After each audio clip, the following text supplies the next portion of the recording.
Hi guys, ముందుగా మీకైతే సుబ్రహ్మణ్య షష్ఠి శుభాకాంక్షలు. నాకు ఎప్పటి నుంచి ఒక డౌట్ ఏమిటంటే, సుబ్రహ్మణ్య స్వామి దగ్గర కోడి పుంజు ఎందుకు ఉంటుంది? దానికి ఆన్సర్ కూడా దొరికేసింది, వేరే విషయం లేండి. ఏమిటంటే తారకాసురుడు, సూరపద్మాసురుడు అని రాక్షసులు ఉంటారు, అన్నదమ్ముళ్ళు. సుబ్రహ్మణ్య స్వామి తారకాసురుని చంపేస్తారనమాట. ఈ విషయం తెలిసిన సూరపద్మాసురుడు చాలా కోపంతో తన తమ్ముడిని చంపిన వాడిని నేను అంతం చేయాలని వెళ్తాడు. అలా యుద్ధం చేస్తూ మధ్యలో, అయ్యా మురుగన్, నేను నీ చేతులు హఠం అయిపోవడం తథ్యం, కాబట్టి నేను నిన్ను ఒక వరం అడుగుతున్నా. అదేమిటంటే, నేను చనిపోయిన తర్వాత నా శరీరంలోని భాగాలని నీ సేవకి ఉపయోగించుకో అని అంటాడు.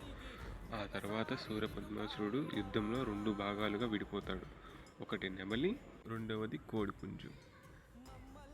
వీడియోలో మీరు చూసిన ఆలయం గుంటూరు డిస్టిక్లో ఉన్న పెద్దనందిపాడు నాగులపాడు అనే గ్రామంలో ఉన్న ఆలయం. నాకు జరిగిన ఎక్స్పీరియన్స్ చెప్తాను, ఫాలో చేయండి.